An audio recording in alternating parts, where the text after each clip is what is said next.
He's more than an athlete. He's an artist. I think you're in love, Ron. Shut up. Victor, I love you. Victor, I do. When we're apart, my heart beats only. Harry Potter! Hey, my eyes aren't glistening with the ghost of my past. I'm not an owl. Technically, it's a fact. Ah, c'est magnifique. Kill the stag. Marty Crouch! Behaving like a babbling, bumbling band of baboons.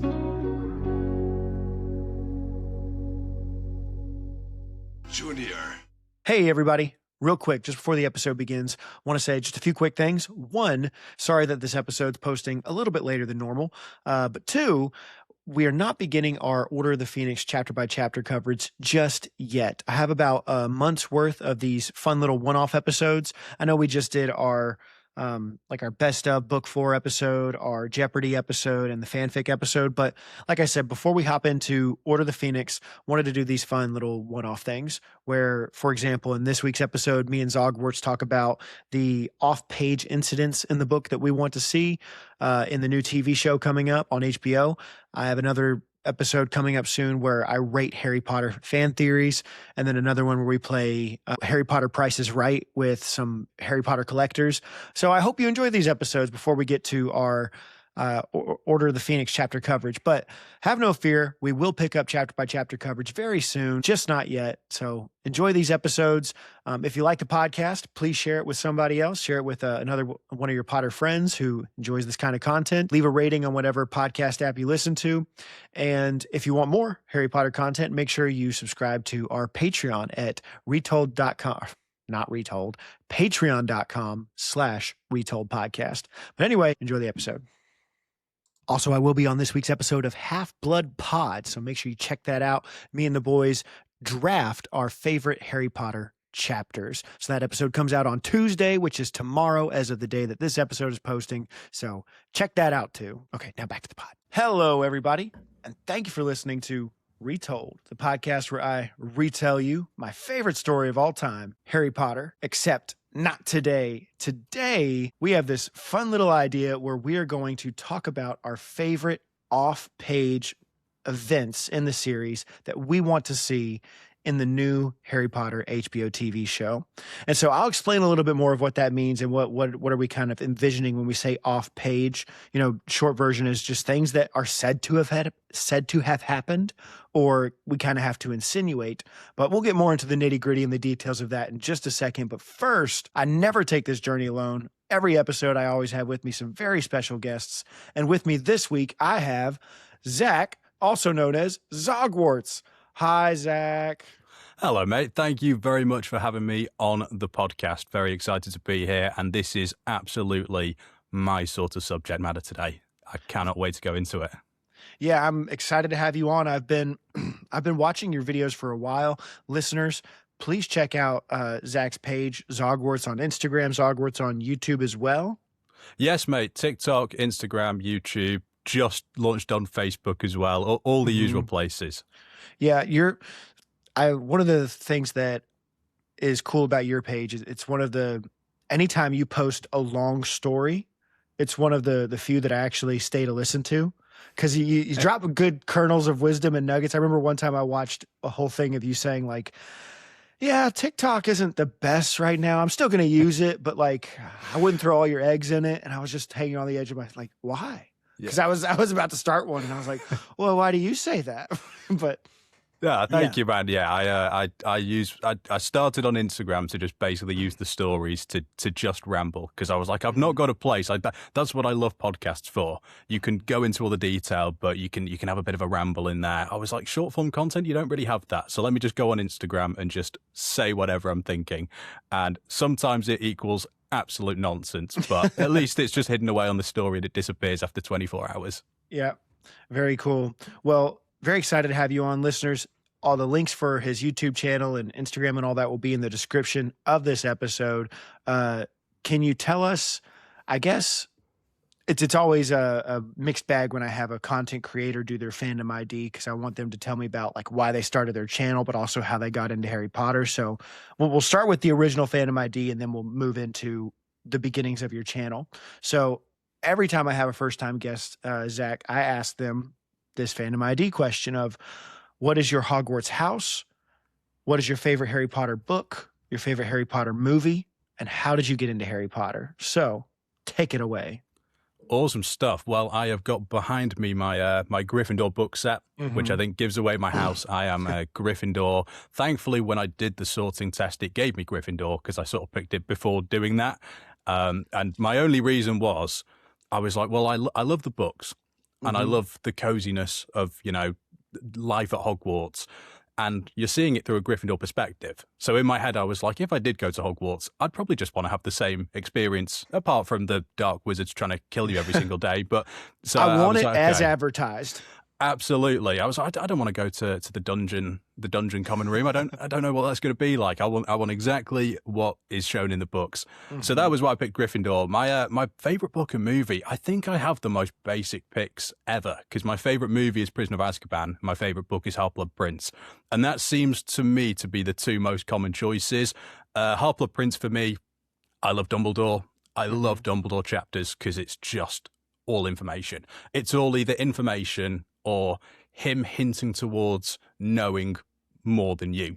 And that'll come out, I think, in a couple of my picks in this video we're going to do.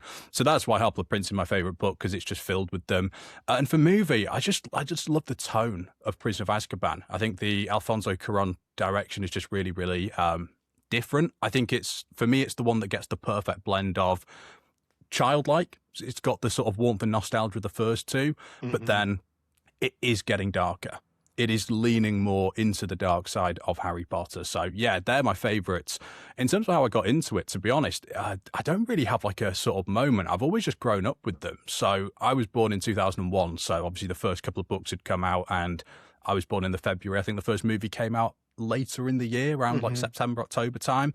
So it's kind of just always been there. My mum actually read the first couple of books when she was pregnant with me. And so I think I just sort of got it from her in that sense. Essentially, just immediately taking it all in, literally born into Harry Potter. So yeah, I would always credit my mum for being the one who I'm sure introduced me. But I feel like, yeah, I've just been a fan since before I can even remember, really. That's really cool. So as you were talking about the, you said my picks are kind of basic, but I remember I had a joke with a previous guest of like, kind of just sounds like you're right then, majority opinion, popular vote goes to you. One of the reasons I like the Alfonso Cuarón vision of the Harry Potter world so much is that it kind of captures for me how I envision the UK as far as like weather and vibe and temperature wise. Before we started the podcast, you said, it's really our first sunny day over here.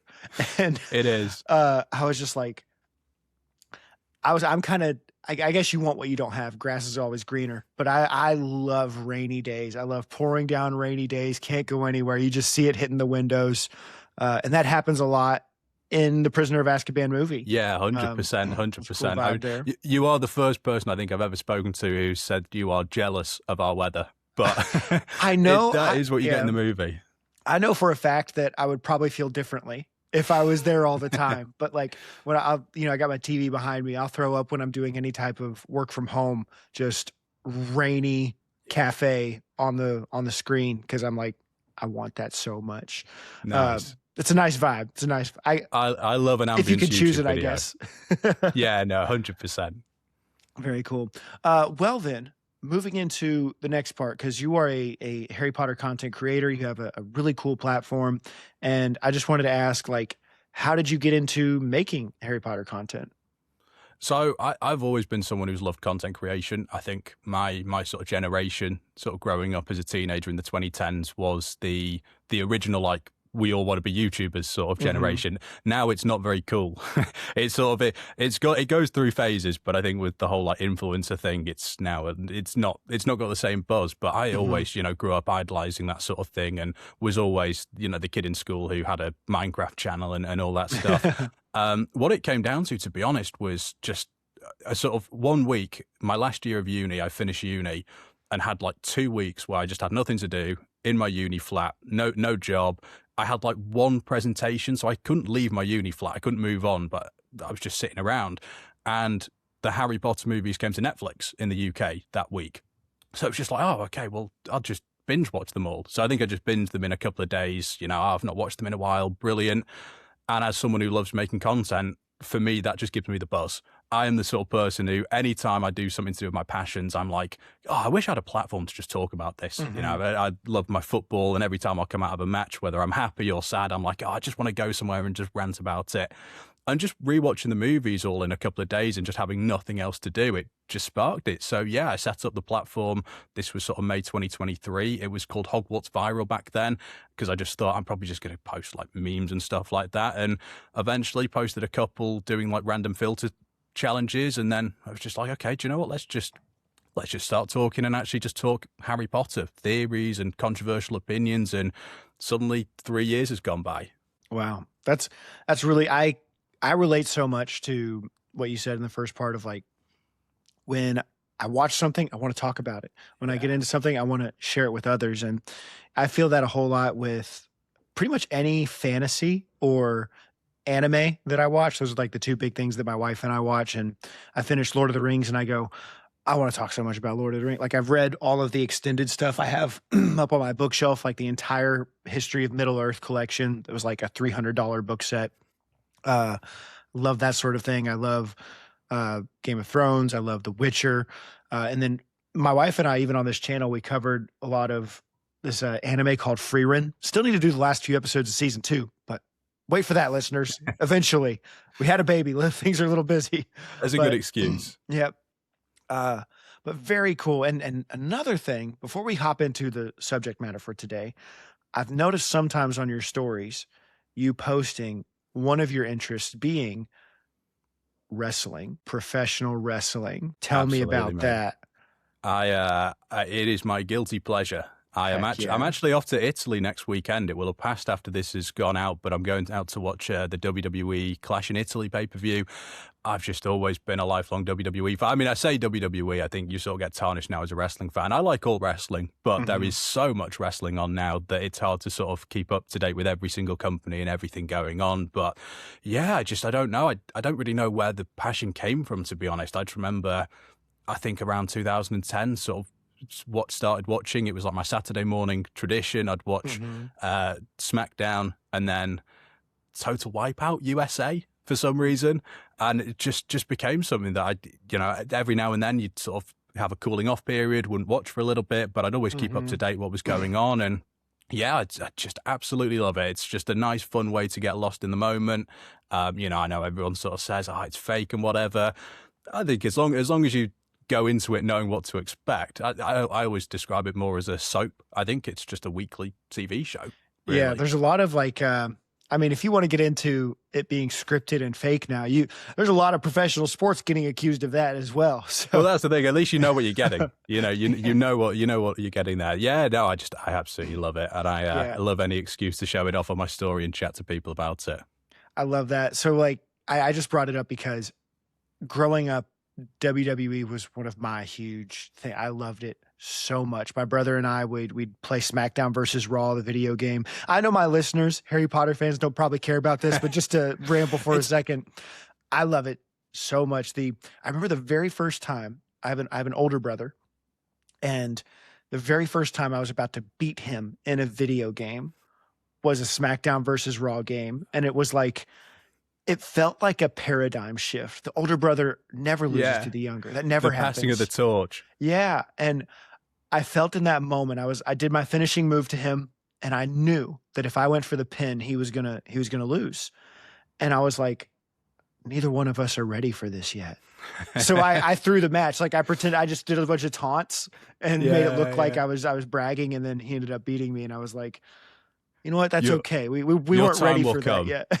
Yeah, for sure. The old wrestling games, what an absolute, I could completely send this podcast in the wrong direction going into that, which I won't do. But yeah, man, absolutely love it.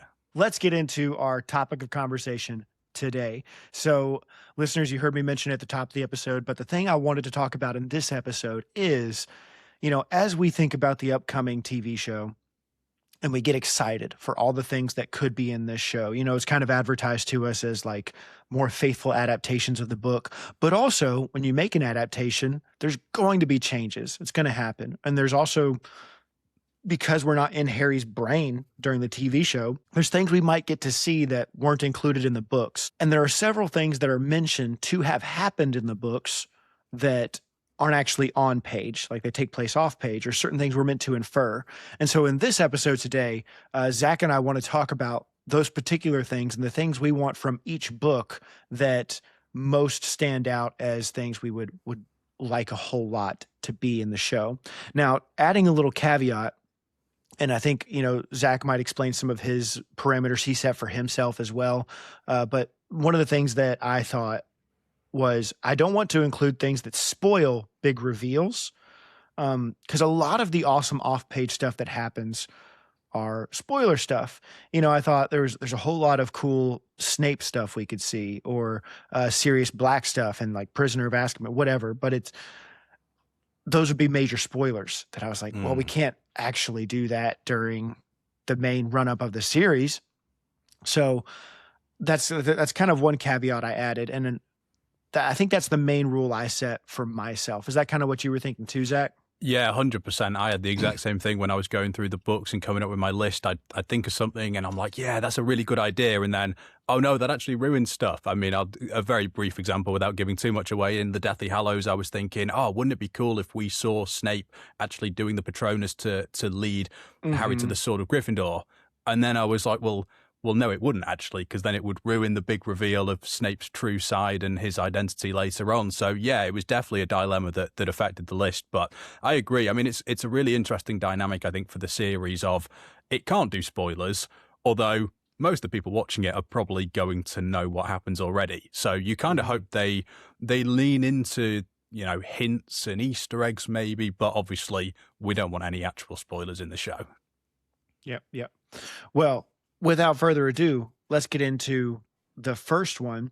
And this one already from the jump, I wrote down, and it felt weird, but I wrote down Philosopher's Stone, which I know that's not weird for you. It was always Sorcerer's Stone over here. And then the first season of the show has been advertised as Harry Potter and the Philosopher's Stone. And I was like, I guess it's official. We all have to move on and change. All right, fine. But Philosopher's Stone. They've made that cool. They have. So Harry is delivered to the Dursleys the night of Voldemort's demise. He spends 11 awful years with them until one day Hagrid rescues him. They go to Diagon Alley. There's something about a weird little package at Gringotts that Hagrid has to get. Harry goes to Hogwarts. Antics ensue. There's a three-headed dog, some fun secret little challenge rooms underneath the school. And the mean professor is actually not the bad guy, but the little nervous one with the face on the back of his head is. That's my quick summary of the first movie. Brilliant. Some of the fun not all of them are fun, but some of the off-page events that kind of take place in my head when I think of this, ones that stick out. There's, and if I say your number one, my apologies, but you can expound on it more. All good. I think of Quirrell going into Gringotts to try to steal the stone himself. I think of McGonagall writing all the letters that she has to keep sending or maybe multiplying them, whatever, getting more and more angry that the Dursleys aren't allowing Harry to see them and respond. Or even at the end of the movie, Flamel destroying the stone. And I thought they might even include that because it seems like from some of the set images that we'll get to see Dumbledore and Flamel interactions potentially, because there's like Dumbledore on the beach, and that's kind of what what I've been told that means. But anyway, the number one thing that I want the most though, and it's not really any type of a lore building thing that makes things clear, but it's more of an emotional hit that I think would be awesome, is the number one off-page event I would love to see in this first season is at the beginning, Hagrid picking Harry up from the rubble, baby Harry from the rubble of the ruined house in Godric's Hollow. I think, I'm not somebody who is like overly critical. I choose to enjoy things. I'm already so excited about this series. I have seen, I guess you'll always see pushback online all the time because everybody has an opinion. But I've seen some people push back against the Nick Frost Hagrid. I'm already a fan. I like it, but some people pushing it back. And I think something like that would go a long way in endearing Hagrid to, and Nick Frost's version, to us, to see this nice, tender moment of Hagrid showing up emotional and sad, but also strong and caring, picking up baby Harry from the rubble. And I just think it would be a really awesome emotional moment. So that would be my number one. For sure. I actually have to hold my hands up and confess, because I'm a huge Nick Frost fan. Hot Fuzz is one of my favorite movies. Hot Fuzz, Shaun of the Dead. So good. And without trying to go off on too much of a tangent, I'm now, obviously, Simon Pegg being involved with Harry Potter in Hogwarts Legacy. It's kind of got all Harry Potter ties now, which is fantastic. Yeah. But when I watched the trailer, I was a little bit unsure on his accent. But it's kind of hard because we do sort of almost have to let go of the movies, don't we? You can't associate forever. I just always loved Robbie Coltrane's sort of Hagrid voice. But anyway, yeah, I really agree with all those sort of picks, 100%. In terms of other ones that I thought of, one thing I decided not to go with anything we saw in the trailer, obviously, because I thought, well, it's kind of confirmed then that it's going to be in. But I really like the fact that they're going to show some of the stories that we hear about Harry being bullied in his childhood. I think one of the trailer clips was obviously Dudley's gang sort of cornering him in school. Things that are, again, sort of described, but we don't actually see them happen. I think that is nice because I think sometimes we lose track of Harry's tragedy, I think. And sometimes when, it's become a bit of a common thing, I think, to sort of hate on Harry, and he can become quite boring at times, and he's not everyone's favorite character. But when you remember what he's disagree been with through, all of those opinions. I love Harry so much. I've grown to love Harry more and more. He's brilliant. But yeah, I think showing more of his tragic sort of past and the tough things he grew up with is just going to help sort of endear him to people, which I think is really good. I also put down, and again, it sort of depends on the tone of the series you want to set from the first sort of scene. I wondered if there was a fun way, as someone who is now an older viewer, an adult going into the series, to start with the darker tone of Voldemort killing Lily and James, and almost doing a harsh open, almost like a POV shot of Voldemort walking in, kills James, Lily pleading, goes to kill Harry, flash of green, and then it takes us into Vernon Dursley's day at work. It's a tough one because that's a very, very harsh open and completely contrasts how the book opens, which is a little bit more, it's a regular day, and then it sort of unfolds. The one I actually went for, though, was the first one you mentioned, which was Quirrell breaking into Gringotts. Again, and this was one where I kind of got a little bit stuck with the whole spoiler thing, because I was like, well, you've got to make it very, very, very, very subtle. You cannot show who it is. But I thought if you did some sort of POV shot, almost in my head, obviously we don't know how the episodes are going to break down. I've kind of thought, well, episode 1 is probably going to be all your introduction stuff. Episode 2 is probably going to be your Diagon Alley trip, maybe. I don't know quite how they're going to pace it, but whatever the sort of Diagon Alley episode is, ending with the happy Hagrid drops Harry back off. Right, next time I see you, we'll be at Hogwarts. And then you think it's fading to black, and we just have one little snippet of POV shot. We don't know who it is, walking into the vault at Gringotts, realizing the stone is not there, maybe a Voldemort shriek or something like that, and just fade to black. Because I think something that's going to be really interesting with the TV show that the movies never had to worry about was cliffhangers. Obviously, cliffhangers are a huge thing in TV shows. You need to keep, people hooked, and it's not really a thing in the movies because they all sort of blur into one. So I think something like that could be a fun excuse to, Harry's had a really nice day, he's a wizard, but something isn't quite right. Yeah, I think you could even, one of the things that the movies did, and maybe it might be described this way in the book too, but like we do see Quirrell before the reveal doing evil things in the Forbidden Forest. He's just got that cloak on, and so you could even just have a bunch of wizards around in cloaks, have somebody with their 100%. Hood up, covering them as he goes in. I also envisioned another way that could play out too is sort of like a back and forth of, and movies and TV shows do this a lot, where two people are both going for an object at the same time. And, like one person opens the door and then the next scene is the other person walking through, and it's back and forth like that. And so you have hooded Quirrell trying to get to the stone, but it ends with obviously Hagrid picking it up. Yeah. And then when hooded Quirrell opens up the door, like you said, the Voldemort screamer or something like that. Or I guess Voldemort wasn't on his head then. I don't know how the TV show is going to do it, but because it was that's why Voldemort hopped up on him. But the movies changed it, so obviously they can change it too.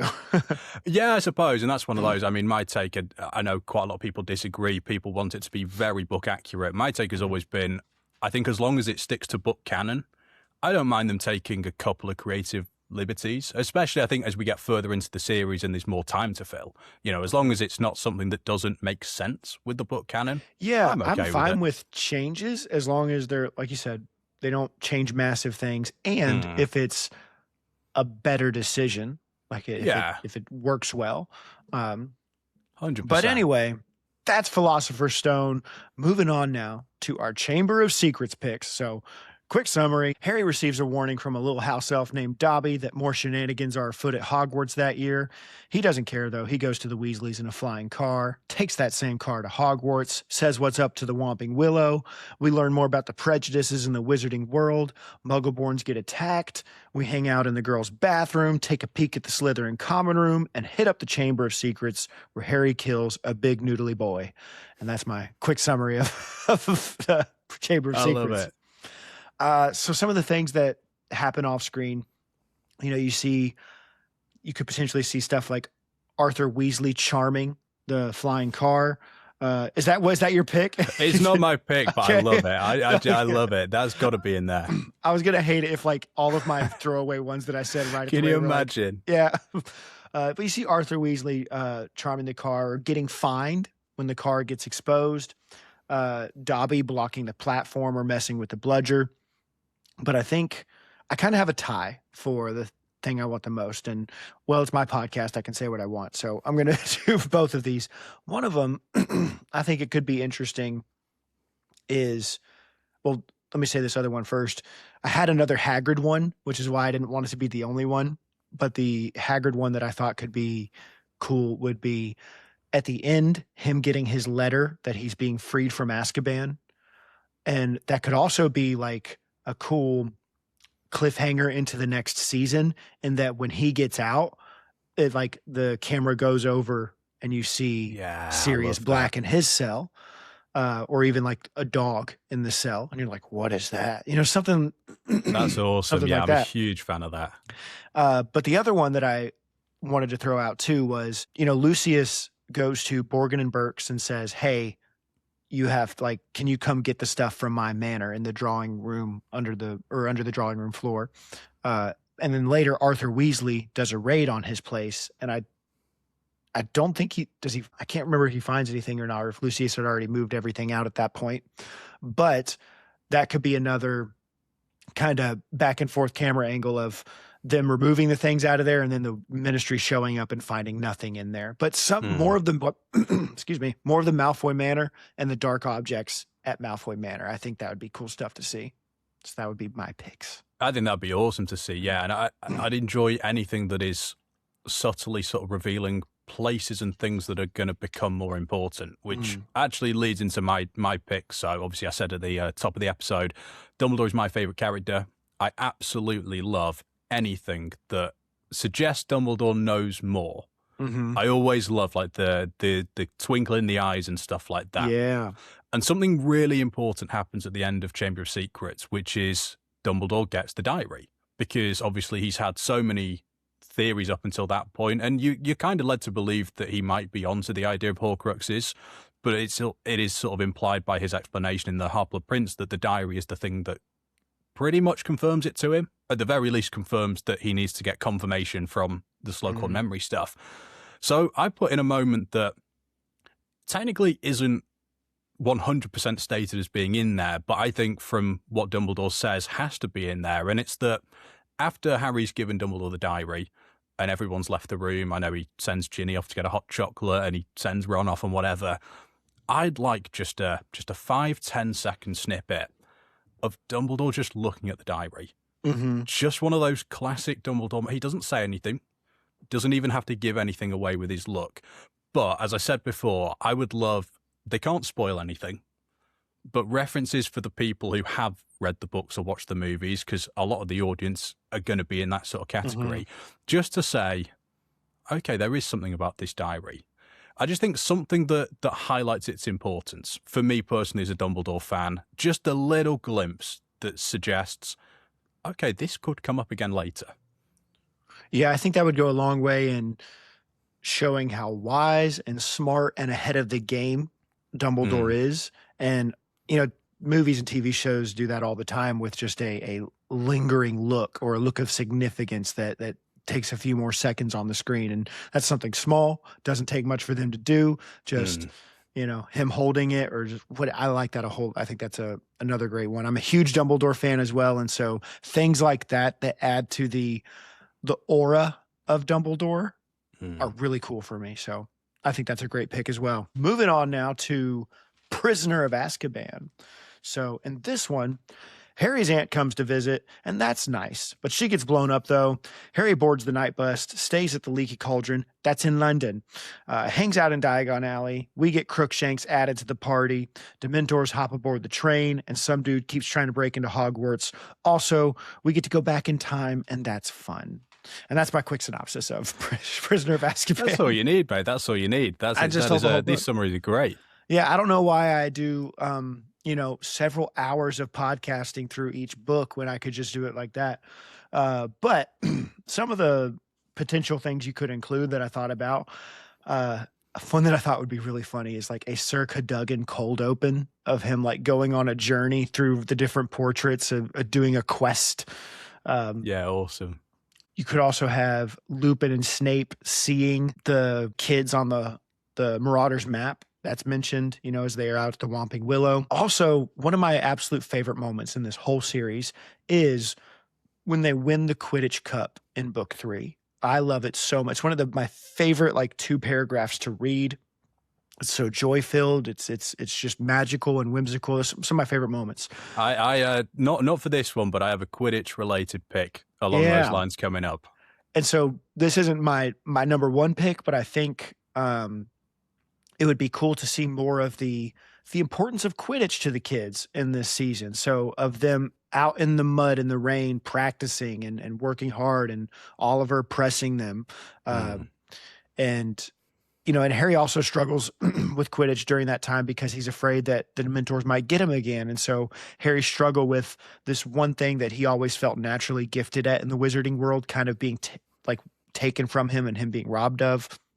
But they're more of the season's Quidditch journey, especially in this season, I think would be fun to see.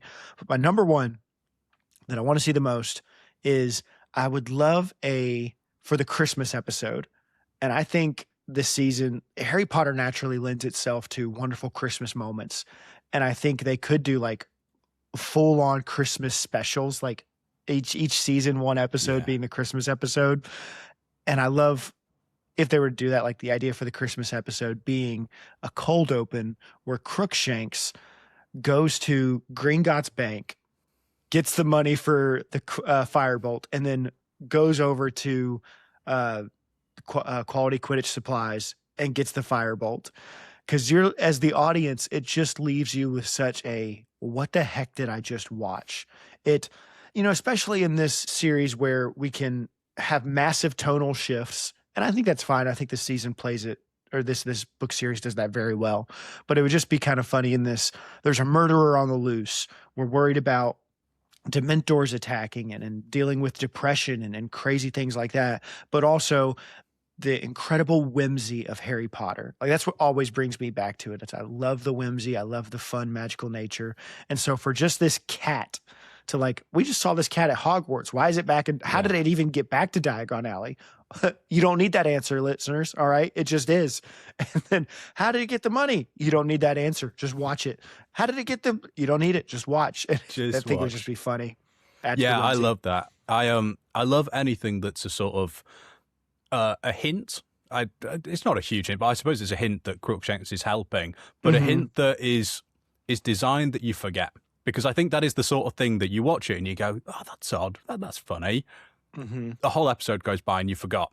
And then suddenly, when it's revealed that Crookshanks has been, with Sirius and was kind of behind some of it, you go, oh yeah, they did show us that a couple of episodes ago. I've got a lot of time for those things.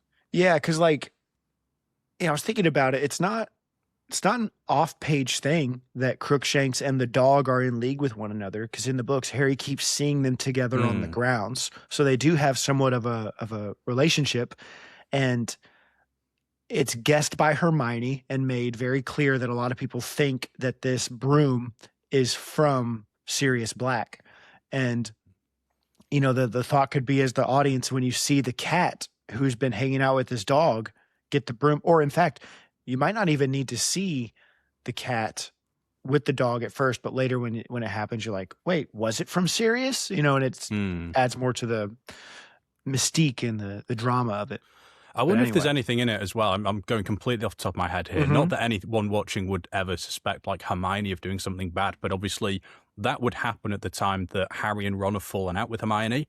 So you'd almost be there like, well, this is really odd. Like, Harry and Ron aren't talking to Hermione. Now we've just seen her cat do something that actually seems kind of suspicious, because as you say, it is then kind of painted as, well, the broomstick could be a bad thing.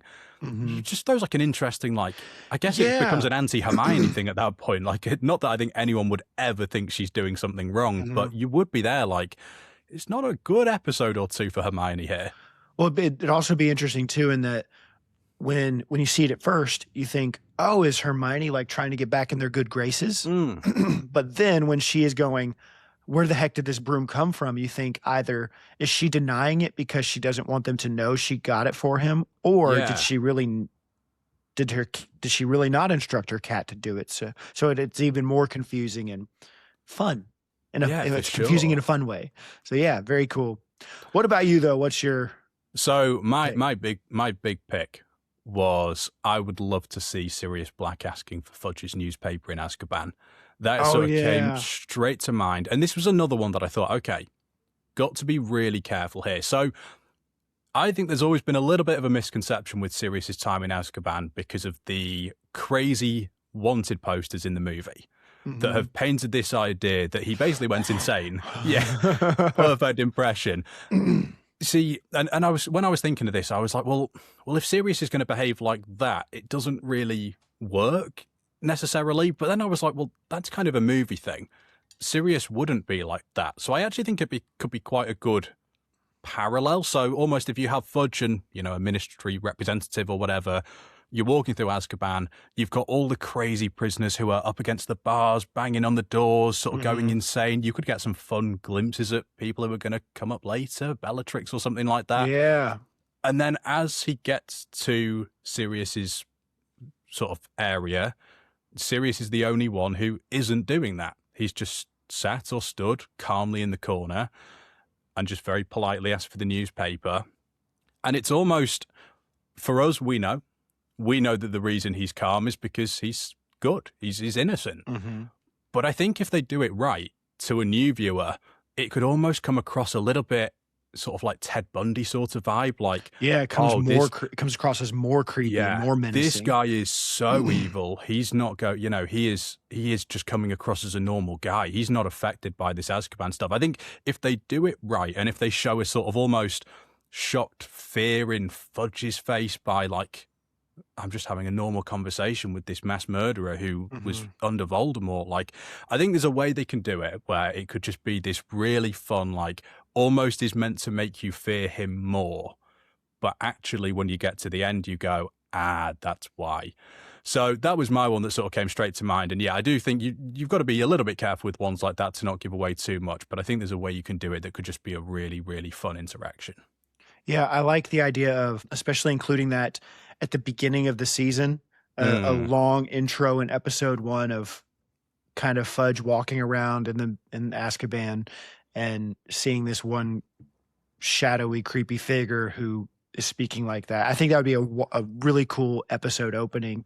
I'm trying to think if I'm missing any sort of continuity things, but what could be really cool is if at that point the only time we've seen Sirius Black is on the Muggle news. So to us, it's it's just some crazy serial killer in the Muggle world. And then the reveal at the end of episode 1 is, Oh yeah. oh, he's in the magical world. This guy could be relevant. I'd quite like it if they could do something like that, maybe. Yeah, what I could also envision too, to sort of, not to contradict you, but to flip it a different way too. It opens with Fudge and Azkaban, and you see Sirius there, and then in the middle of the episode, you see him on the Muggle news, sort of like flip it around, and then you're like, why is this wizard on the Muggle news? And then at the end of the episode, back in Azkaban, and the cell's empty.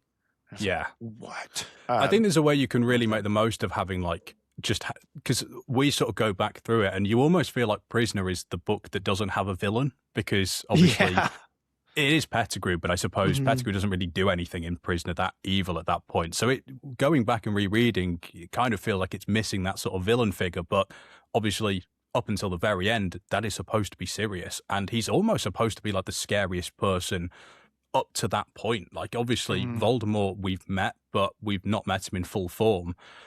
I think the start of Prisoner genuinely should be painting it as, oh my goodness, like this is the first time there is someone out here who genuinely is just after Harry. No other motivation. This guy is insane, wants to kill Harry. He's so insane that he's made the Muggle news. Yeah, I think that'd be a really good way to just amp it up a little bit.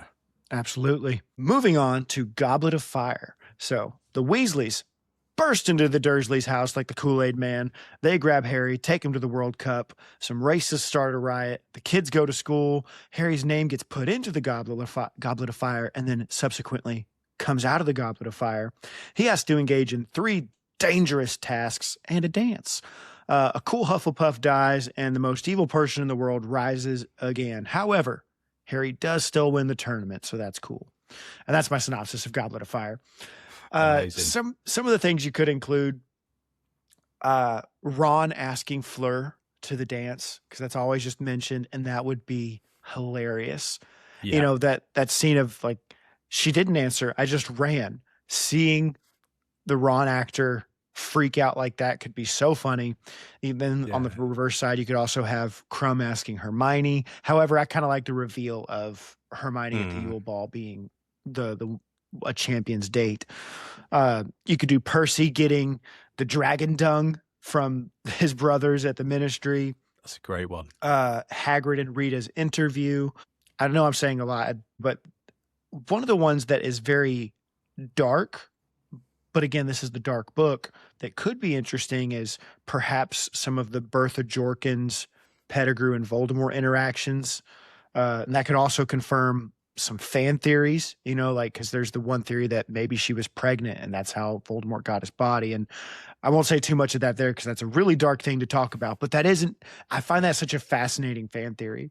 And then the other one, my number one that I want the most from this one is I want to see more of the other champions during the tasks. You know, I don't just want Harry and waiting to go out to face the dragon. I want to see the other champions doing their thing and it could also be an incredible chance to see more magic take place. I want to see, you know, perhaps they could do some justice to Fleur in that it wasn't that she was just overpowered by some Grindylow, but make it a whole bunch of them. Make it like it was impossible for her to have continued at all because she was just so overwhelmed. And even in the third task, Harry faces some really cool obstacles in the maze, but we're also told that Mad Eye shot a lot of them out of the way. So what are some of those other potential beasts and dangers that were in there that the other champions took care of? I would love to see more of the other champions during the tasks. I completely agree, because I've always felt it was a little bit of a missed opportunity in Goblet of Fire, because I think obviously the narrative is that Harry sort of only wins because Barty Crouch Jr. makes sure he wins. But kind of from what we see, it's like, well, I actually think he's not got a bad shot anyway, because Fleur is kind of painted as not being very good. Crumb is painted as being completely dumb. He's just being led through by Karkaroff. Wouldn't it have been better if actually they are all great? And so when Harry just walks through the maze and there's no one else there, it's like, really? You know, I think, for example, like the Dragon Task, which I think, yeah, let's see everybody. Like that, there was no tampering that needed to be done for the Dragon Task. You know, that just goes sort of as planned. let's see all 4 of them. Let's see all 4 of them do a brilliant job. And you're like, oh, wow, we've actually got a tournament. Because again, it's one of those, you go back through it having read the series millions of times and you know what the reveal is. But at the start, you're going to be so excited if you're a new viewer. What? We've got a massive tournament. We're bringing in new characters. Like, yeah, I'm rooting for Harry. Treat it as one. Treat it as, yeah, this is competitive. We are going to crown a winner and they're going to deserve it. Yeah, I agree. I think we never really get to see the quality of the other champions in that sense. So that'd be really, really cool. Also, anything to make Cedric's death more tragic in that sense. Not in a weird way, but when you go back now and watch the Goblet of Fire movie, you're like, okay, so they never expected Cedric to be a big deal, and suddenly they've got to really make us care for him now because of the big death. But even in like the series before, we can be building to that. Let's see more Cedric throughout. Let's show how good he is, how talented he is, how nice he is. Season 3, when he was like, I didn't mean to win. Let's run it back. 100%. Stuff, those moments.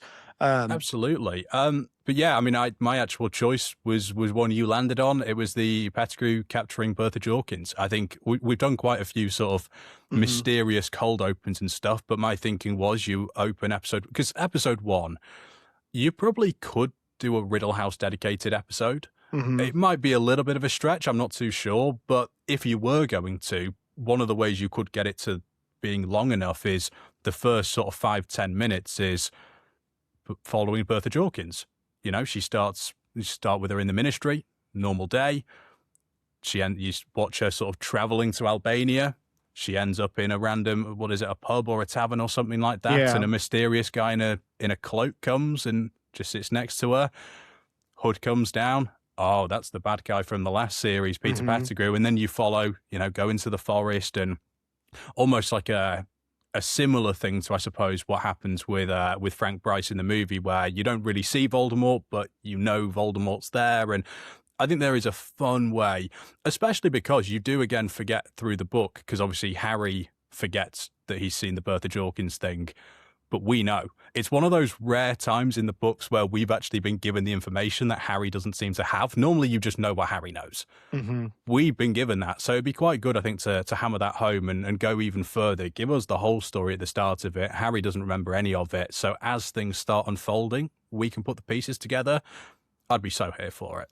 Yeah, you could also play it out too. Like, you could even start at the Riddle House, but do like a flashback and conversation as he mentions, like maybe Voldemort mentions the incident with Bertha, and it plays back that too. But yeah, that could be a good way. I like what you said. It would be a good way to fill up the whole episode, to add extra things to keep it so incredibly dark. That first one, and that massive tonal shift that everybody talks about with Goblet of Fire, it being the major change in the series. It's one of my picks. It's one of your picks. I think you had a great pick. That's what you like to hear. That's what right. you like to hear. We're in sync. One of the things I wanted to mention too for this season that I hope they add, listen, I don't think that the Cursed Child got a lot right. I don't. But one of the things it did, that at least when I saw it at the play or live, during the second task, they had this like giant ring, and you could like watch, and the way that the Ludo Bagman announcer was speaking was almost as if the people were able to watch those in the lake. I think it would be cool if the series added some like magical viewing device where they could view those in the water or even in the maze or something like that. Cause that's always a joke online, is that they hop in the water and then you're like, well, yay, I guess. You're just waiting for people to pop back up for an hour. And the same thing in the maze. I think something like that could be kind of cool and interesting for them to add. I think so, because I think I really want what I think the series, one of the best things it could do is highlight Hogwarts life more, make it feel like from the start of a series to the end, you're in the Hogwarts year, because that's what I think we all love about the books, is you get lost in the book, you follow the timeline, and I think part of that is like the hype around the Triwizard tournament, like the excitement in the Goblet of Fire book is so good, and it's what makes the end so crazy, because it's like this was meant to be this fun year, you know, as Hermione says, it's about sort of building relations, and we've got loads of new characters, we've got this great tournament, and then it all goes wrong. But yeah, you're watching the movies and you're like, I don't really see why anyone cares about the Triwizard tournament here. None of them are really mixing with the people in the other schools. They can't actually watch the tasks. It very much is. It feels like it's only a thing for the champions. So yeah, I'm 100% in agreement. And I love that that take, in that more for this series to include more of Hogwarts life would be sounds like a no-brainer to me, because one of the things I often hear from critics of the series is that, like, there's a lot story-wise that does not work in the series, but we just forgive it. And that's because we love this world. You know, there's theme parks that you just go to immerse yourself in the world. I think the reason Hogwarts Legacy was such a success was it immersed you in the world. People love this world, arguably just as much, if not more, than the story itself. So just being immersed and being in there and more of it, I think is a absolute win that this series could run with. I completely agree. But moving on now to Order of the Phoenix. The government sucks. They even sent Dementors after Harry, but he handles it low difficulty. We go to court. That's nice. We get to see Harry's cool godfather's house. He also sees some freaky looking dragon horse things. There's a new defense against the dark arts teacher that doesn't even really teach them. She just uses AI the whole time. She also tries to censor our boy Harry and fires all the teachers she doesn't like. The Weasleys cause mayhem at the school. Harry gets a bad dream.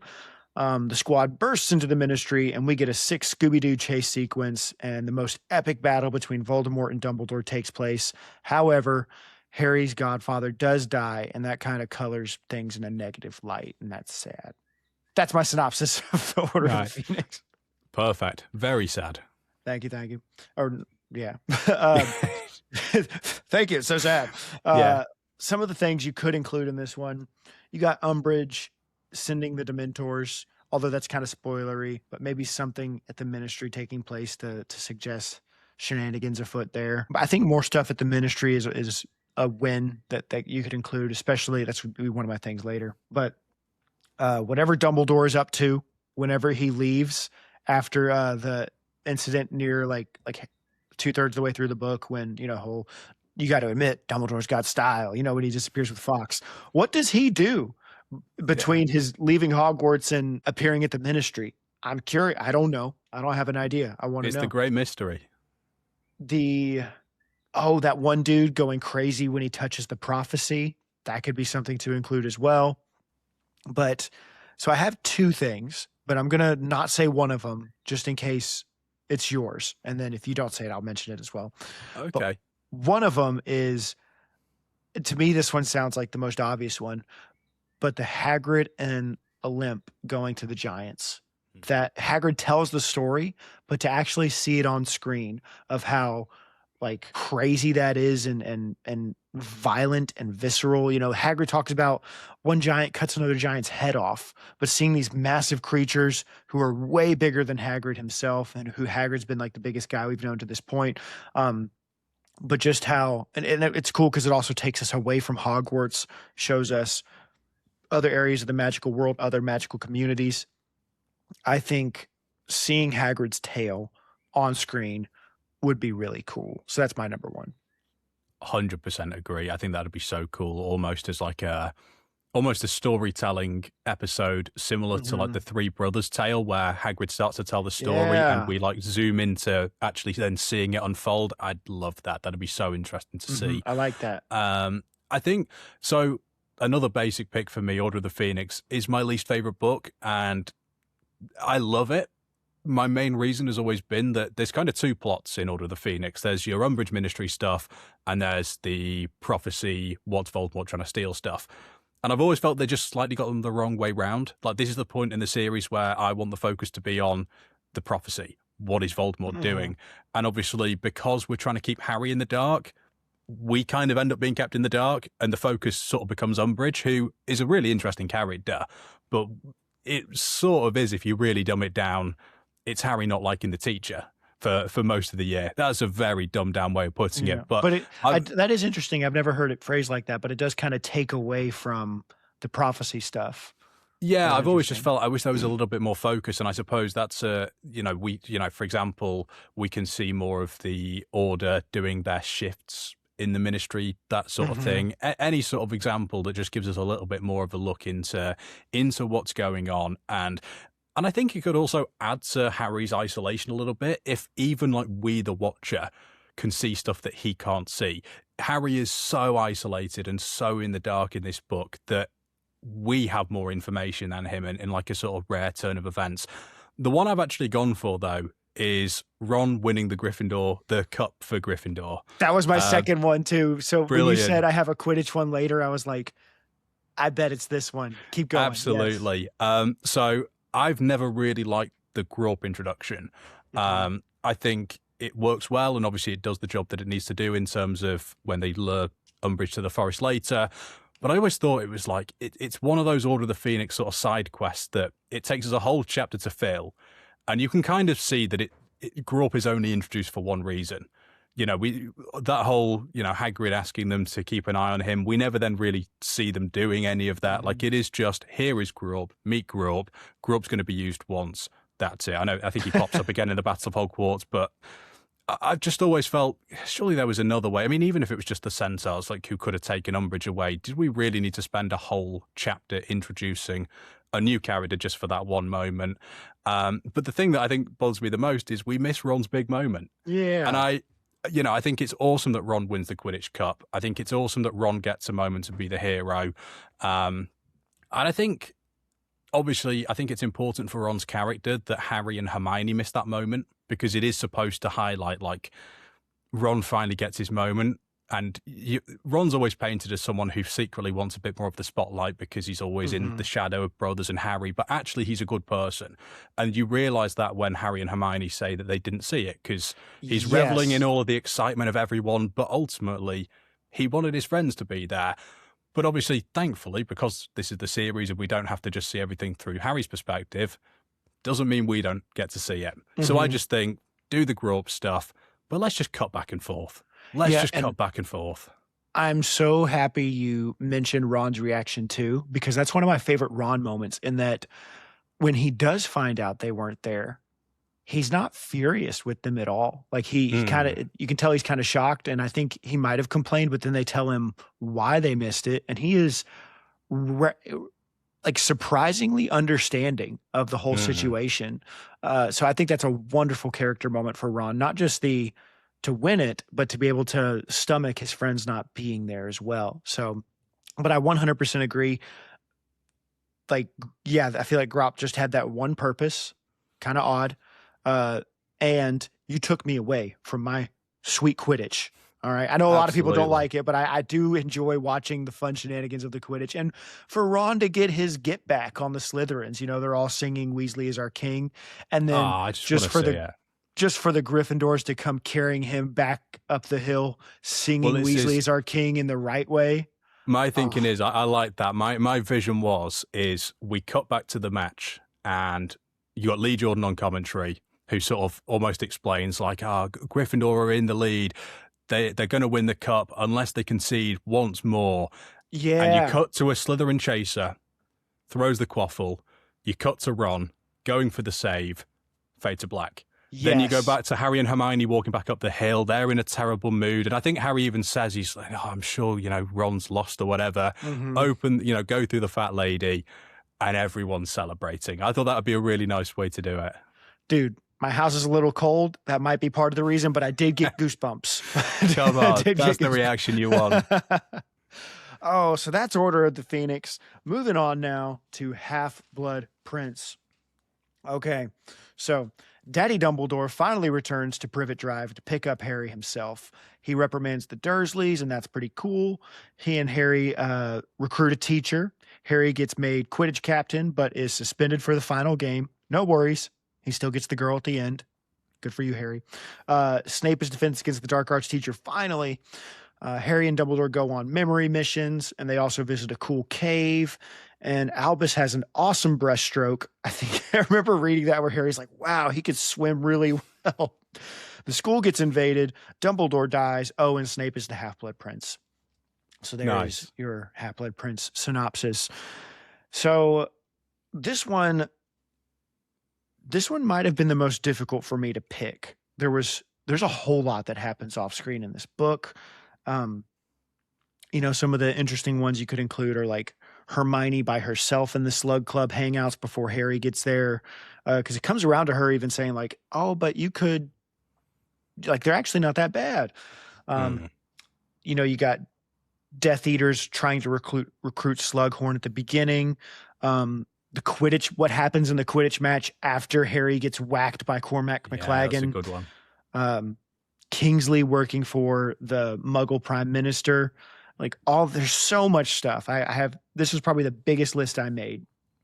And again, I have two, so I will say just one and hopefully not steal your one.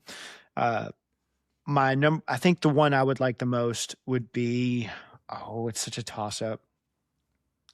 I think Creature and Dobby tailing Malfoy, going around Hogwarts School, seeing what he's up to.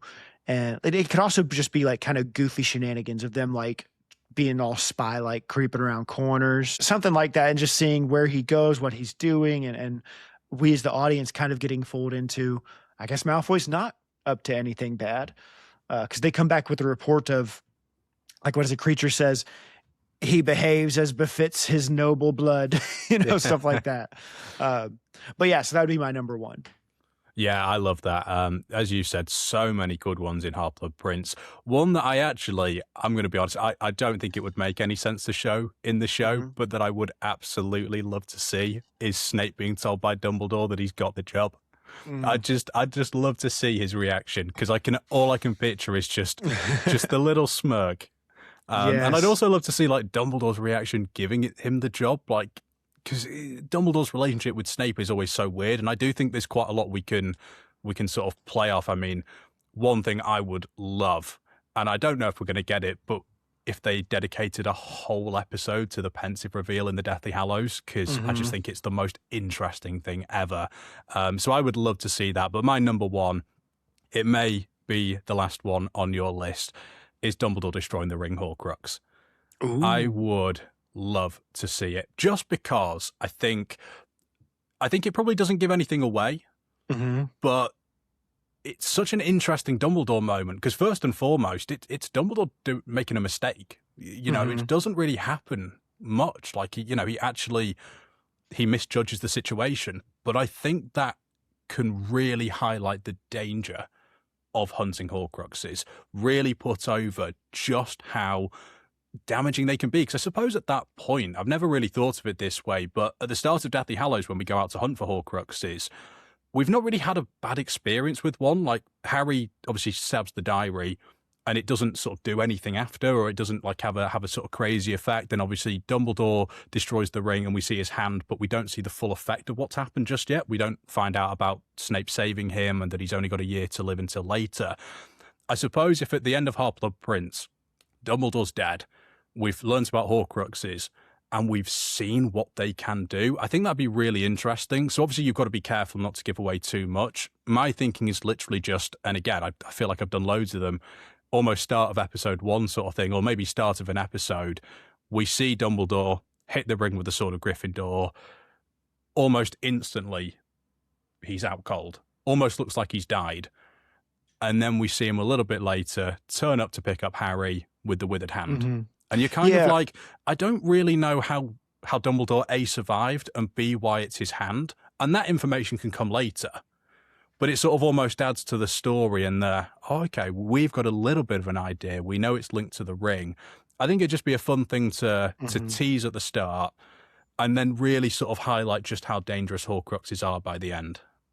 Yeah, my impression was that like that Dumbledore, I think he kind of, I've always assumed that in Deathly Hallows he reveals the information that he knew or he suspected that the ring was the stone, and he like doesn't he put the ring on? And Yeah, I that's think he what puts causes it his on. hand. Yeah, He puts yeah, true. puts it on, and so perhaps we see that moment of him putting it on and his hand like convulsing or something like that, or even it picks up with Snape kind of like you said, we're doing a lot of episode 1 intros Yeah. with something about like Dumbledore just not in a good sort and Snape having to carry him through the headmaster's office. And I think Snape helping Dumbledore doesn't reveal that Snape is definitely a good guy, but something along those lines. 100%. And looking I at mean, it, and then, I've just had a thought. I'll ask you a question again. I'm thinking of this completely on the fly.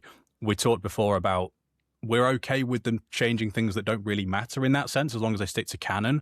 Could there be a world where, as part of the Snape reveal, it turns out that so Dumbledore put the ring on, causes him like the withered hand, and he passes out from it. Snape not only saves him, but pulls the ring off, and Snape destroys the ring. yes, I mean, does it change anything? Could it just be a cool Snape moment that he destroyed the Horcrux? Obviously, it'd all get revealed in the pensive scene later. It wouldn't be revealed then and there, but potentially as extra weight to Snape's goodness, he destroyed a part of Voldemort's soul. yeah, I think the only reason I think I would see people being upset with that would be like, oh, you took away the one Horcrux Dumbledore destroyed. Yeah. But you know what? He kind of destroyed Harry because he set him up as a pig for slaughter. But True. no, but I think that's a change that makes sense to me. And so I wouldn't be upset if that one were to take place as well. And it would add a little more to the Snape character. I'm one of those people that's like, no.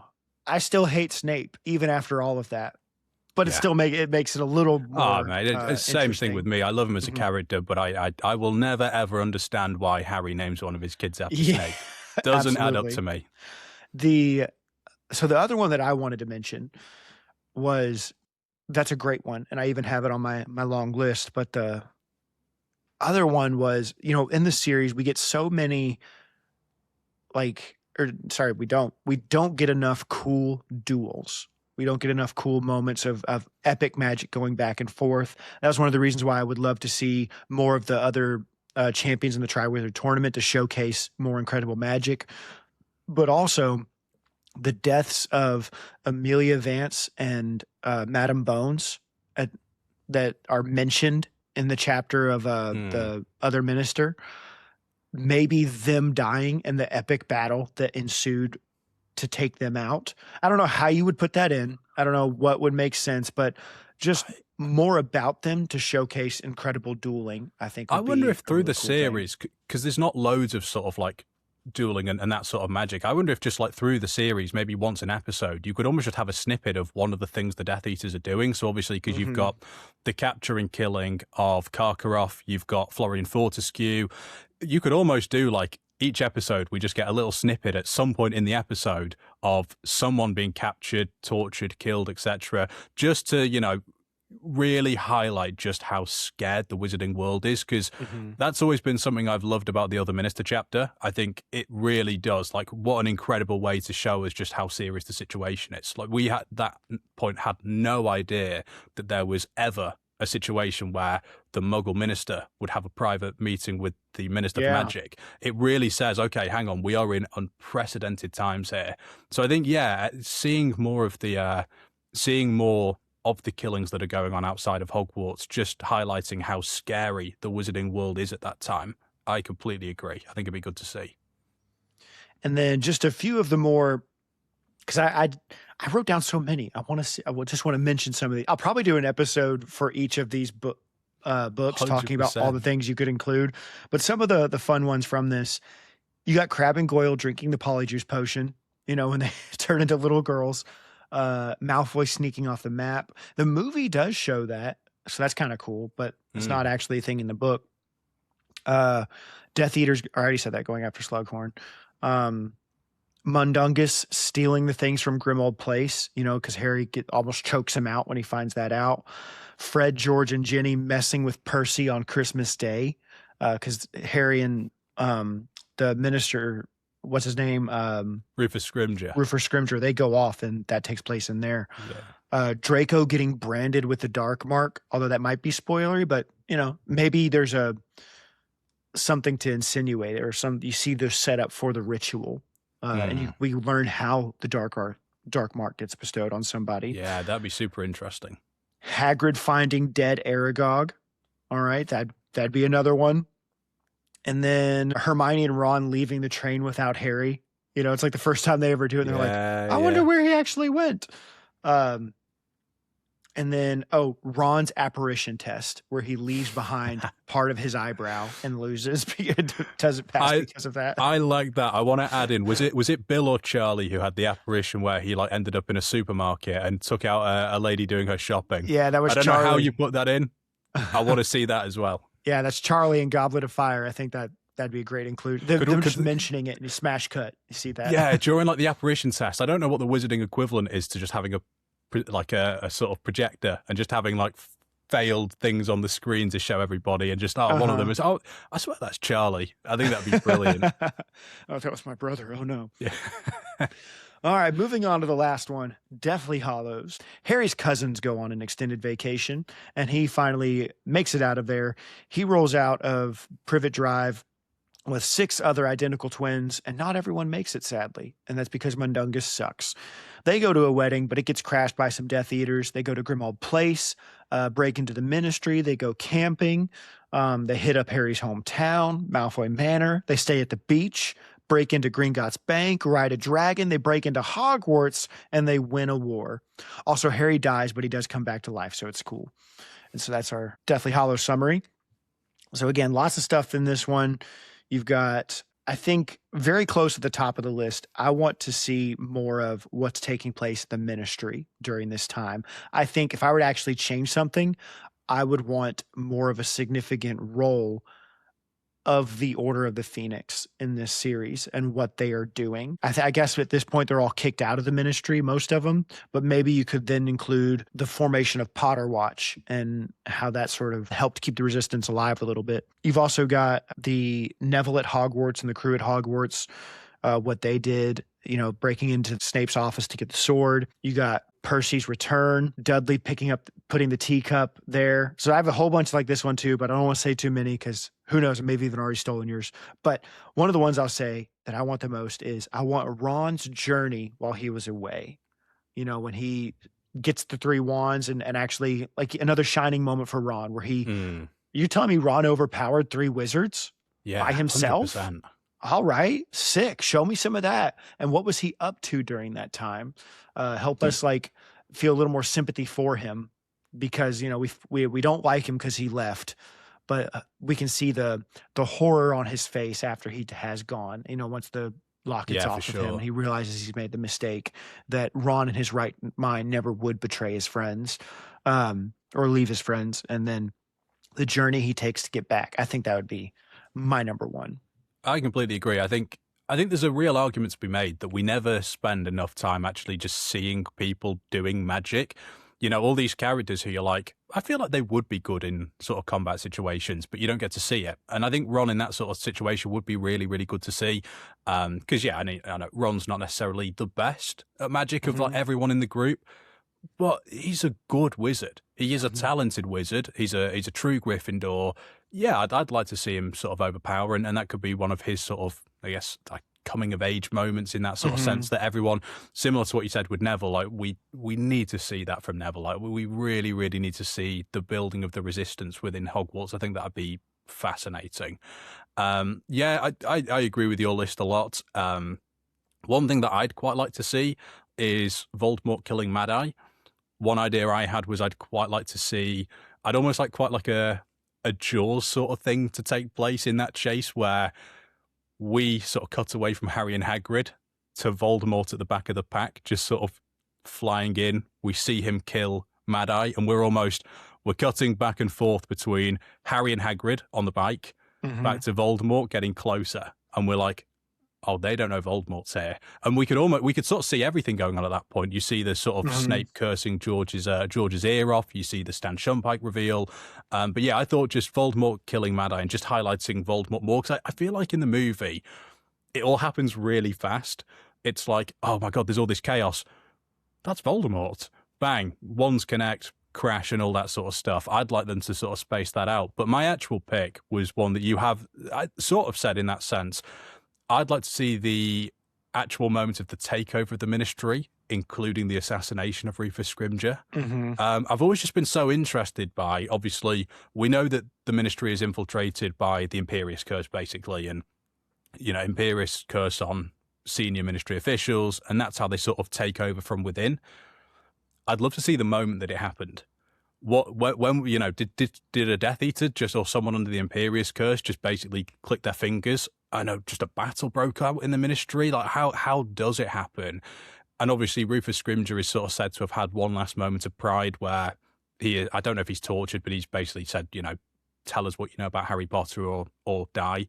And he chooses to stay silent, which I think is a good final moment. I'm all for characters who we've questioned having good final moments. I'm a sucker for a redemption arc in that sense.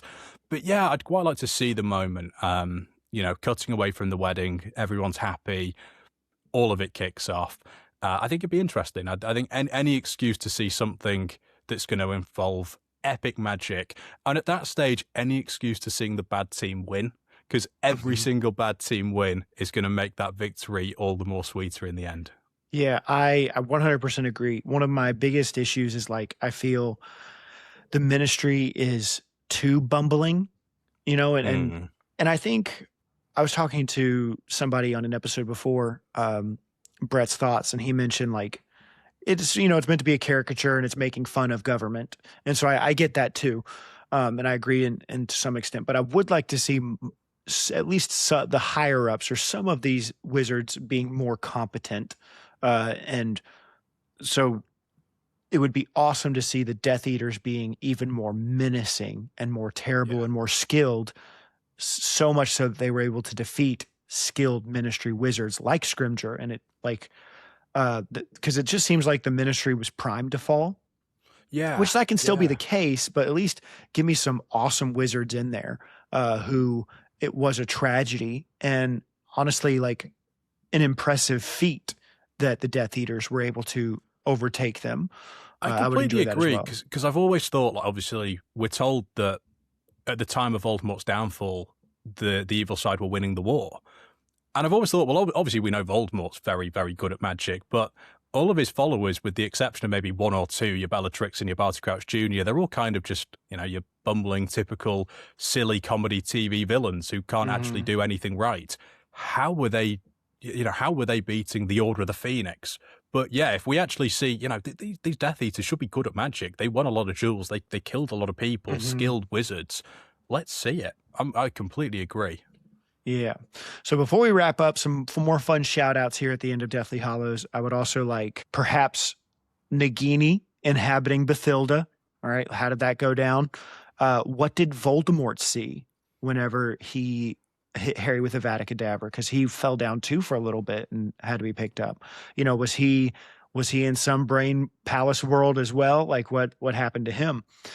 And just more Voldemort stuff throughout this season too, of the journeys he goes on to find the Horcruxes and all the traveling he does. I love that sequence with the Malfoy Manor where he's flying to get closer to Britain because he's abroad but he can't apparate that far. Maybe more of his journeys. What else? I think maybe the Ministry testing some of the items in Dumbledore's will because they did that before they returned him. And then what was the other one I had? Oh, what happened to Lavender? All right. I know it's strongly implied she's dead. I would still like confirmation. All right. I've always claimed that it's not confirmed. Every time I've mentioned it in a video, the comments are just, you can see she's dead in the movie. And I'm like, I feel like in the wizarding world, unless somebody 100% says something, you can't guarantee it. And that's a movieism. All right.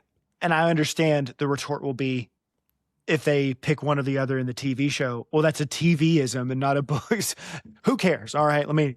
You know what? This will be fair then. All right. They killed her in the movie. They can keep her alive in the book or in the TV show. All right. And then the book can remain ambiguous and it's all fair.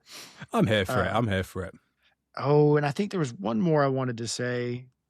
Ron and Hermione breaking into the Chamber of Secrets Again, they show that in the movie. Had that but thought. maybe more you of that. kind of forget because it's in the movie, don't you? But it would be good to see. I mean, I've always had a little question mark over how Ron's able to open the chamber.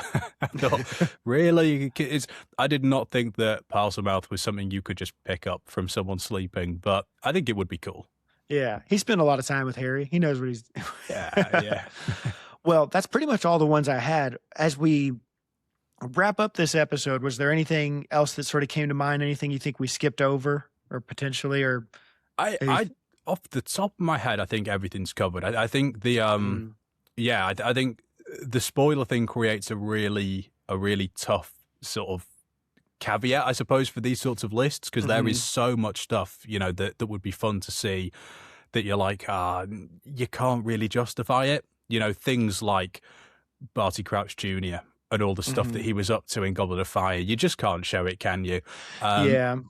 But yeah, I think in terms of things that you could get away with showing, I think we've covered it. I think we've sort of argued the case for ones that maybe could spoil, but if you do them right, could be okay. I think we've dissected well here. I think we've also made room for a great episode of what are some of the best openings we could do to each season. So that's I think we're going to know, unfortunately, by about 5 minutes into every single season if our prediction came true, because most of our predictions are things that are going to happen within the first few minutes of episode 1. Yeah, and I'm going to be sad to see me be wrong on a lot of. But anyway, Zach, thank you so much for being on this episode. If the listeners want to find you, where can they find you? Well, firstly, mate, thank you very much for having me on. This has been an absolutely lovely chat. As I said at the start of the episode, this is my sort of subject. Absolutely loved it. Loved researching it. I took my notebook out to a cafe, just got a nice coffee and just lost myself in some research, which is always a nice afternoon. But yeah, so I am obviously known as Zogwarts across the internet. I'm on all your sort of usual platforms, TikTok, YouTube, Instagram, Facebook, doing mostly short-form content. I also do long-form videos over on YouTube as well. I'm actually also just starting the very early process of launching my own podcast. It's something that I'm sort of holding off till the end of the year for some real-life complications like moving flats and stuff that I need to get done. But yeah, for hopefully, I mean, you'd assume anyone who's at the end of this episode likes podcasts. So if that's your sort of thing, make sure to follow this podcast and keep an eye out for hopefully a Zogwarts one in the future. Yeah, and whenever that does come out, we'll make sure to shout it out so that people know. Love your content, Zach. Thank you so much for being on this.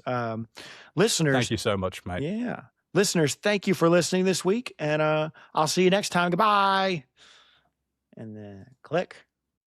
Thank you for listening to Retold. Artwork for this podcast was created by Rachel Ortlip. Music was created by Taylor Jarvis. And the Retold podcast is produced by me. That's right. I made this.